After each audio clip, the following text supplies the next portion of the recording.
మీ ఎలాంటి వ్యాపార ప్రకటనలకైనా వెంటనే మా ఛానల్ సంప్రదించండి. అందరికి నమస్కారం. నేను శిరీష. ప్రస్తుతం మనతో పాటు ఉన్నారు ప్రముఖ ఆధ్యాత్మికవేత్త జ్యోతిష్య పండితులు రామదాస్ శర్మ గారు. గురుగారితో మాట్లాడదాం. నమస్కారం గురుగారు. నమస్కారం. గురుగారు, ఈ మే మాసంలో కర్కాటక రాశి వారికి ఎలా ఉండబోతుంది అంటారు? ఎలాంటి జాగ్రత్తలు తీసుకుంటే బాగుంటుంది అంటారు? గ్రహ గోచరం ఎలా ఉంటుందంటారు ఈ మాసంలో వీరికి? కర్కాటక రాశి వారి గోచారం ఇప్పుడు కూడా చాలా సున్నితంగా ఉంటుంది. ఎందుకలా చెప్పాలంటే వీళ్ళకి రాశ్యాధిపతి చంద్రుడు 2-3 రోజులకు ఒకసారి రాశి మారుతుంటాడు కాబట్టి వీళ్ళ గోచారం కూడా చాలా సెన్సిటివ్గా ఉంటుంది, సున్నితంగా ఉంటుంది వీళ్ళకి. మిగతా వాళ్ళకి లేదా అంటే మిగతా వాళ్ళ కంటే వీళ్ళకి ఎక్కువ ఉంటుంది. ఎందుకంటే రాశ్యాధిపతి చంద్రుడు కదా వీళ్ళకి. మిగతా వాళ్ళకి రాశ్యాధిపతి చంద్రుడు కాదు, కర్కాటక రాశి వాళ్ళకి మాత్రమే. అయితే వీళ్ళకి ఓవరాల్గా చూస్తే ఏమవుతుందంటే బృహస్పతి 12వ స్థానంలో ఉన్నాడు వీళ్ళకి. అందుకంటే ఏమవుతుందంటే బృహస్పతి వీళ్ళకి ఏమవుతుందంటే 6వ స్థానాధిపతి, పైగా 9వ స్థానాధిపతి వీళ్ళకి. అంటే వీళ్ళకి ఏంటంటే కొంచెం ఆరోగ్యం జాగ్రత్తగా కాపాడుకోవాలి వీళ్ళు. దానివల్ల ఏంటంటే కొంచెం ఎక్కువ ఔషధ సేవనం, అంటే ఎక్కువ మందులు వాడాల్సి రావచ్చు. కొంచెం అంటే వీళ్ళకి ఉండే సున్నితత్వం వల్ల, సెన్సిటివ్ మైండ్ వల్ల అలా చేయాల్సి రావచ్చు. అందుకని మిగతావి బాగానే ఉన్నాయి. అంటే మిగతా వీళ్ళు మామూలుగా తండ్రి తల్లి నుంచి ఎక్కువ సపోర్ట్ వస్తుంది వీళ్ళ గ్రహస్థితి వల్ల ఈ ఏప్రిల్ మే నెలలో. ఎందుకంటే సూర్యుడు స్ట్రాంగ్గా ఉన్నాడు, సూర్యుడు మంచి ఉచ్చులో ఉంటాడు. చంద్రుడు ఆయన ఉచ్చుకు కూడా వస్తాడు ఒకసారి, ఈ మార్గ మధ్యన వస్తాడు. కాబట్టి ఏమవుతుందంటే తల్లిదండ్రుల సపోర్ట్ బాగా ఉంటుంది వీళ్ళకి, వీళ్ళ ప్యాంపరింగ్ కూడా బాగా ఉంటుంది. అంటే చిన్నపిల్లల గురించి చెప్తాను, పెద్దవాళ్ళ గురించి కాదు. పెద్దవాళ్ళగా పెద్ద తల్లిదండ్రులు కూడా వాళ్ళ ప్రేమాభిమానాలు ఎక్కువ ఉంటాయి వీళ్ళకి. ఈ మంత్స్లో, ఏప్రిల్ మే మంత్స్లో బాగుంటాయి అన్నమాట.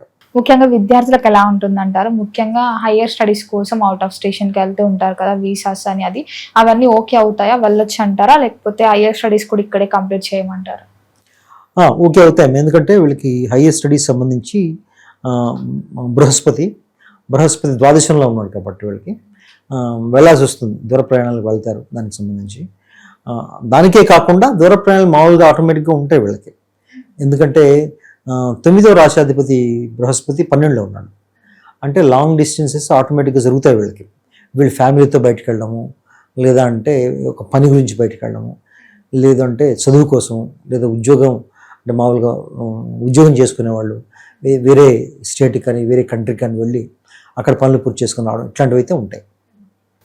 వివాహ యోగం ఉందంటారా? వివాహం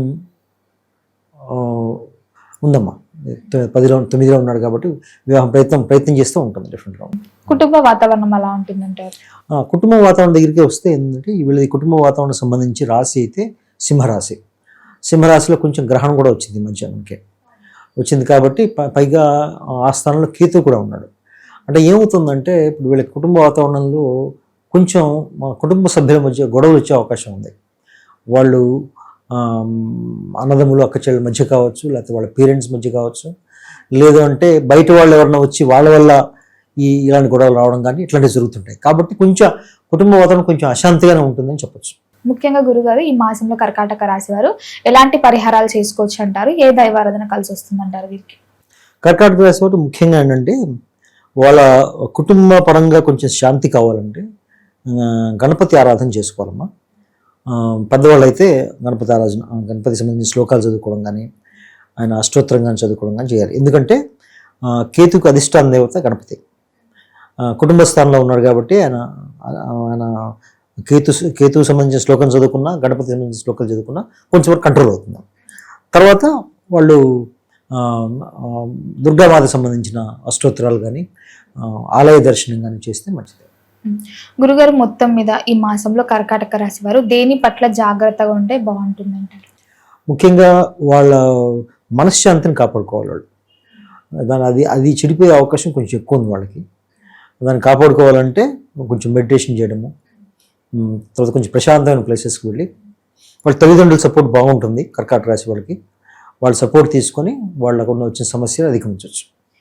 కాదు గురుగారు, ఈ గ్రహణం ఎఫెక్ట్ సింహరాశి మీద పడితే అది కర్కాటక రాశి వారికి ఎలా ఎఫెక్ట్ అవుతుంది? కర్కాటక రాశి నుంచి సింహరాశి 2వ స్థానం కదా. 2వ స్థానం అంటే కుటుంబ స్థానం. అది కుటుంబ స్థానంలో కేతు ఉండడం, పైగా గ్రహణం ఉండడం అక్కడ. సో కాబట్టి ఏంటంటే కుటుంబ వాతావరణంలో మార్పు అందువల్ల వస్తుంది.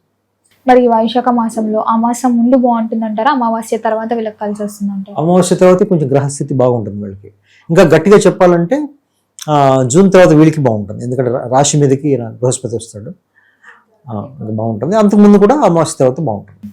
ఉద్యోగ వ్యవస్థలో ఉన్న వరకు ఎలా ఉంటుంది? ఉద్యోగం మారాలి, వేరే దగ్గరికి వెళ్ళాలి, ట్రాన్స్ఫర్స్ అలా ఉంటాయి కదా, వెళ్ళొచ్చు అంటారా? బాగుంటుంది, ఎందుకంటే రెండో స్థానం ధనస్థానానికి సంబంధించి సూర్యుడు ఉచ్చిపట్టి ఉన్నాడు కదా, ఇప్పుడు మేషరాశిలో ఉన్నాడు కాబట్టి ఆయన మంచి మేలు చేస్తాడు వాళ్ళకి, అది బాగానే ఉంటుంది.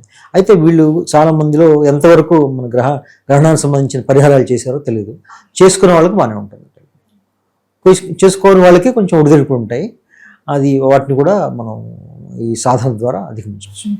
మరి పెట్టుబడులు పెట్టడం కానీ కొత్తగా వ్యాపారం స్టార్ట్ చేద్దామని ఆలోచన ఉన్నవారు చేయొచ్చు అంటారేమో? కొంతకాలం ఆగాలి, ఒక నెల 2 నెలలు ఆగాలి. ఆర్థిక పరంగా ఎలా ఉంటుంది అంటారు? ఆర్థిక పరంగా కొంచెం ఒడిదుడుకు ఉంటాయి వీళ్ళకి, ఉంటాయి. ఎందుకంటే వీళ్ళు ఇన్వెస్ట్మెంట్ డిసిషన్స్ కరెక్ట్గా తీసుకోలేదు ఇప్పుడు, అందుకని ఆ కన్ఫ్యూజన్ ఉంటుంది, ఆర్థికపరమైన కన్ఫ్యూజన్ ఉంటుంది వీళ్ళకి. వీళ్ళు తీసుకుందాం అనుకున్నా కూడా కుటుంబ సభ్యులు పడినారు, కుటుంబంలో ఉన్న వ్యక్తులు కానీ లేకపోతే వీళ్ళ స్నేహితులు కానీ లేరు, వీళ్ళ తండ్రి స్థానంలో ఉన్నవాళ్ళు కానీ వీళ్ళు పడినారు అనమాట. పైగా ఏంటంటే ఆరోగ్యం కూడా జాగ్రత్తగా చూసుకోవాలి. అష్టమ స్థానంలో రాహు ఉన్నాడు కాబట్టి ఆయన ఎఫెక్ట్ కూడా ఉంటుంది కాబట్టి కొంచెం ఆరోగ్యం కూడా జాగ్రత్తగా చూసుకోవాలి. సహజంగా ఎలా ఉంటారంటారు ఈ కర్కాటక రాశి వాళ్ళు? కర్కాటక రాశి వాళ్ళు చాలా సున్నితంగా ఉంటారమ్మా. వాళ్ళు బయటకు కనిపించరు కానీ మనం చిన్న మాట అన్నా కూడా భరించలేరు, వాళ్ళు చాలా సున్నితంగా ఉంటారు. ఎందుకంటే చంద్రుడు కదా, చంద్రుడు మనఃకారకుడు కాబట్టి వాళ్ళు ఎంత సున్నితంగా ఉంటారో అంత మూడ్ చేంజెస్ కూడా అంత ఫాస్ట్గా ఉంటాయి వాళ్ళకి. మూడ్ చేంజెస్ చాలా ఫాస్ట్గా ఉంటాయి, ఎందుకంటే వాళ్ళ మూడ్ చేంజెస్ చంద్రుడితో లింక్ అయి ఉంటాయి. మామూలుగా చంద్రుడు మారుతూ ఉంటాడు కదా, 2.5 రోజులకు ఒకసారి మారుతూ ఉంటాడు, మారిన ప్రతిసారి కూడా వాళ్ళకి ఫ్లక్చుయేషన్స్ ఉంటాయి. ముఖ్యంగా చెప్పాలంటే ఈ పౌర్ణమి అమావాస్య ఆ టైము ఆ ఎఫెక్ట్ వీళ్ళ మీద చాలా ఎక్కువ ఉంటుంది, ఈ కర్కాటక రాశి వాళ్ళ మీద. పౌర్ణమి అయితే ఇంకా ఎక్కువ ఉంటుంది. ఎందుకు? ఎక్కువ తేజస్తిగా ఉంటారు చంద్రుడు ఉంటారు కాబట్టి అప్పుడు కొంచెం స్ట్రాంగ్గా ఉంటారు వీళ్ళు. అమావాస్య ఇచ్చినప్పుడు చంద్రబాబు తక్కువ ఉంటుంది కాబట్టి కొంచెం వీక్గా ఉంటారు అట్లా. మరి ఈ మాసం అంతా వీళ్ళకి ఎలా ఉంటుంది అంటారు ఓవరాల్గా అందరికీ? ఓవరాల్గా నాకు చెప్పాలంటే ఒక 60 నుంచి 70% బాగానే ఉంది వీళ్ళకి. మరి మొత్తం అందరికీ బాగుండాలంటే ఎలాంటి పరిహారాలు చేసుకోవచ్చు అంటారు? ఏ దైవాన్ని పూజించవలసి వస్తుంది అంటారు? ముఖ్యంగా వీళ్ళు చేసుకోవాల్సింది ఏంటంటే కుటుంబంలో శాంతి కావాలంటే గణపతి ఆరాధన చేయాలి వీళ్ళు. ఆ ఆరాధన చేస్తే కుటుంబంలో కొంతవరకు శాంతి వస్తుంది. తర్వాత ఆరోగ్యం గురించి అయితే దుర్గామాత ఆరాధన చేయాలి, రాహు కంట్రోల్ చేయడం కోసం. ఖర్చులు అవి కంట్రోల్ చేయడానికి దక్షిణామూర్తి స్తోత్రం కానీ. ఈ రాజకీయ రంగంలో ఉన్న వారికి, సినీ రంగంలో ఉన్న వారికి ఎలా ఉంటుందంటారు ఈ మాసంలో? ఈ కర్కాటక రాశి వాళ్ళకి సినీ రంగంలో ఉంటే కుజుడు బాగానే ఉన్నాడు వీళ్ళకి, 5వ స్థానాధిపతి కాబట్టి బాగానే ఉంటుంది మా వాళ్ళకి. కుజుడు బాగుంటే బాగుంటుంది, అంటే కుజుడు అంటే 5వ స్థానాధిపతి అవుతుంది కాబట్టి బాగానే ఉంటుంది. రాజకీయ రంగంలో ఉన్న వారికి ఎలా ఉంటుంది? రాజకీయ రంగం కూడా 2వ స్థానం. రాజకీయ రంగం కొంచెం ఒడిదుడుకులు ఉండొచ్చు, ఎందుకంటే సింహరాశి చూడాలి రాజకీయం అంటే. సూర్యుడు ఈ మధ్యనే రాశి మారాడు కాబట్టి మొదట్లో కొంచెం ప్రాబ్లమ్స్ వచ్చినా తర్వాత సెటిల్ అవుతాయి ప్రాబ్లమ్స్. గురుగారు, మొత్తం మీద మే మాసంలో కర్కాటక రాశి వారికి ఎలా ఉంది, ఎలాంటి జాగ్రత్తలు తీసుకోవాలి తెలియజేసినందుకు ధన్యవాదాలండి.